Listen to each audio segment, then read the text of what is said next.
Rukun sholat, rukun sholat, 17 sadayana hiji niat bareng jeung takbiratul ihram ngaran niat ngajan kana hiji perkara bareng jeung gawena eta perkara dina hate tepatna ngucapkeun niat diucapkeun kulisan hukumna sunnah. Bismillahirrahmanirrahim. Perhatikan namun aya perkara nu kudu ditulis. Kemarin kita udah beres menceritakan apa kemarin? Fardu wudu. Fardu wudu ada berapa dia? Ada 6. Dewi satu-satu. Niat, cuci muka, cuci tangan sampai siku. Iya. Terus sirah, Iya. satu kaki sampai mata kaki. Oke. Oke. Kalau rukun sholat 17 gimana nazomna semuanya? Niat takbir ngadeg.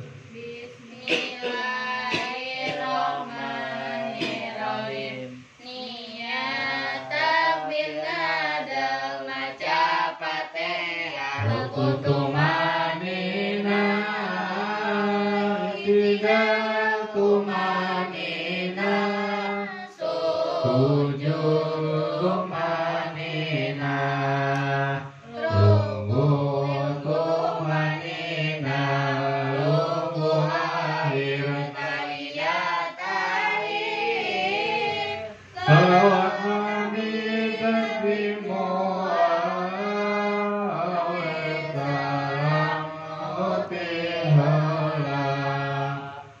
ayeuna urang meloncat kana pasal berikutna nyaeta arek naritakeun pasal mertelakeun rukun salat. Rukun salat ada 17. Kita bahas pertama dulu, yang lain jangan dulu. Yang pertama yakni apa Dewi? Niat bareng jeung takbiratul ihram. Nah, sebelum urang lanjut ke takbiratul ihramna, urang bahas definisi niat di dalam sholat. Sebelumnya lumpat kadinya ayeuna urang bahas heula masalahnya. Niat apa sih niat Dewi? Niat apa? Niat itu bertujuan kepada sesuatu bari dibarengan jeung digawe. Nah, gimana itu contoh? Kalau kita begini bahasanya nih, pengen ke Cirebon ziarah hari Selasa. Menurut Dewi itu bisa dikategorikan niat apa bukan? Bukan. Itu di dalam istilah yang kita sudah memahami itu termasuk azam atau ajam. Ya. Ajam planning, rencana, baru rencana. Nah, kalau niat begitu kita sekarang posisi hari Selasa di hati kita mau berangkat ke Cirebon hari ini, mobil udah siap, kita di dalam mobil hidupin berangkat. Nah, itu baru namanya niat. Itu secara bahasa umum. Sekarang kita ke inti permasalahan, yakni niat di dalam sholat. Ya. Perhatikan niat di dalam sholat. Niat di dalam sholat, perhatikan eta kudu aya 3 komponen di dalamna. Kudu aya baraha Dewi? Kudu aya 3 di jero niat sholat. kudu aya 3 perkara dina niat salat. Perhatikeun nya. Kunaon sia innamal a'malu binniyat. Sekarang kita begini, kita salat. Allahu Akbar. Tapi kita tidak pakai definisi yang 3 ini. Apakah kita itu termasuk niat apa enggak? Dewi ngomong doang salat tapi kita tidak masukkan niat nih. Dan definisinya yang 3 kira-kira itu sah enggak salatnya? Tidak sah. Kenapa? Karena niat di dalam salat salah satu rukun. Kemarin kita sudah bahas syarat. Kalau syarat salat itu di luar. Seperti mana? Wudu, tempatnya harus bersih, badan kita juga harus bersih, yang hadap ke kiblat, betul? Itu di luar, ya. Itu di luar. Lamun rukun di jero, di dalam. Nah, ini rukun. Yang pertama yakni niat. Jadi lamun aya jelema salat tapi henteu niat dibarengan definisi anu 3, maka menurut ahli fikih sepakat itu belum tepat sasaran, dalam arti belum sah, bukan enggak sah tapi belum tepat sasaran. Jadi lamun urang hayang sah salat dina niat, pertama perhatikan kudu aya qasdu tahrim ta'yin. Kumaha sia? Lamun diucapkeun eta hukumna sunnah. Tempatna niat di mana Dewi? Di jero hate. Sumut ngucapkeun usolli. Nah, ini namanya usolli. Dalam definisi niat salat diistilahkeun qasdu. Ya. Anu kadua mana? Fardiyah atau ta'rid. Supaya nyaho bahwa urang teh ieu keur salat fardu. Lantaran dina salat sunnah definisi niat cuma 2. Ya. Qasdu sama ta'yin tuh yang disunah. Kalau yang dipadu 3 itu ta'rid fardiyah pakatnya. Nah, usolli fardu, apa yang mau kita laksanakan ta'yin namanya. Seperti zuhur, usolli fardu juhri arba'a rakaati mustaqbil kiblati. Adaan imaman kalau jadi imam, adaan makmuman kalau jadi makmum. Berarti definisi niat di dalam sholat pertama naon Dewi? Qas, kedua ta'rif, ketiga ta'yin. Kita ucapkan usolli fardhu zuhri dan sebagainya, kita ucapkan urang bari takbiratul ihram, tapi hadirkeun di hati urang bahwa urang teh nyaeta niat abdi sholat zuhur umpamananya. Sundakeun bios teu bona naon. Sunnah diucapkan usolli fardhu bari hadir hati urang niat abdi sholat zuhur. Nah, itu baru dikatakan, baru masuk definisi niat di dalam sholat, penentu sahna sholat urang menurut ilmu fikih.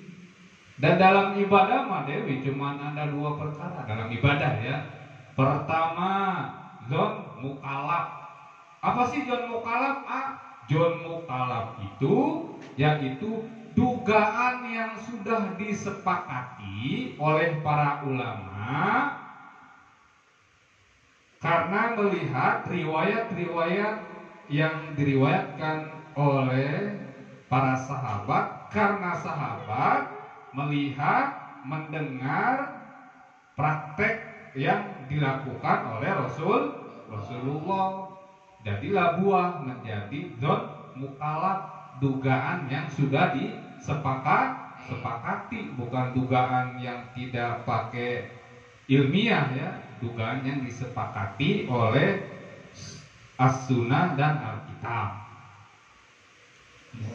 Terus ada lagi zon mukalaf, pertama zon mukalaf, yang kedua nafsil amri.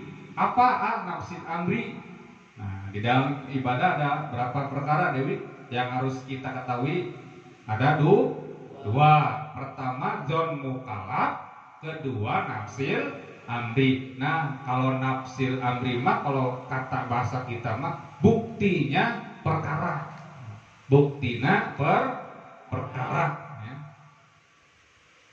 Dugaan yang sudah disepakati terus buktinya perkara. Nah, itu baru bisa disebut ibadah syaratnya tuh. Kalau enggak, kalau tidak ada seperti itu, itu belum dikategorikan definisi ibadah. Kalau nama ibadah mah sesuatu perkara ya yukholiful hawa, bertentangan dengan hawa nafsu ya. Tujuannya takjiman lirobi, untuk mengagungkan Allah, contoh seperti sholat. Jadi nu berbau ibadah mah hawana sangat sangatnya. Nah, itu ibadah. Tadi apa Dewi? Di dalam ibadah harus ada apa? Jon mukalaf sama jon mukalaf itu dugaan yang sudah disepakati. Kalau nafsil amri buktinya itu perkara ya. Balik deh karena pembahasan tadi niat dina sholat. Nah, ini harus ada 3 komponen di dalam niat sholatnya. Diulang lagi supaya kita bisa. Kita udah berdiri syarat, alhamdulillah kita udah laksanakan wudhu, tempatnya udah mantap. Wow, udah mantap nih. Kita mau berangkat nih. Pas kita ngangkatin tangan, usolli fardo duhri arba'a rakaati mustaqbil kibati Allah. Pas kita ngucapin Allah, lafaz Allah, alif lafaz Allah, itu selama sampai ke ro-nya lafaz akbar, selama itu kita hadirkan niat kita di dalam hati. Apa? Kita hadirkan niat 3 ya. Qasdu, ta'rif, ta'in ya. Kita mau sholatnya apa? Ditentuin fardunya, paham? Nah, jadi balik dari rukun sholat anu pertama niat. Tapi niat di dalam rukun sholat membutuhkan 3 komponen. Pertama apa?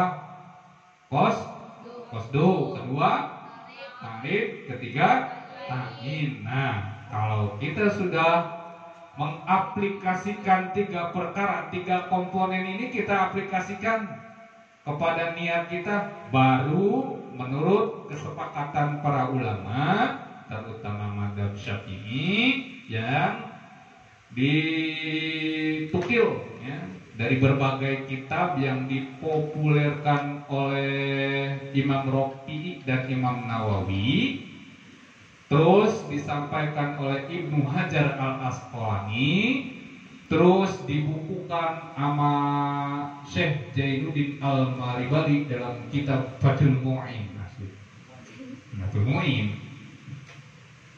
Maka di dalam sholat, niat sholat itu ada 3 definisi. Qasdu, ta'rif, ta'in, maka itu baru dikatakan sah. Paham? Insya Allah. Anu kedua nah Dewi, takbiratul ihram. Insya Allah takbiratul ihram di lain waktu. Mungkin segini yang bisa disampaikan. Wallahu a'lam bishawab. Robin.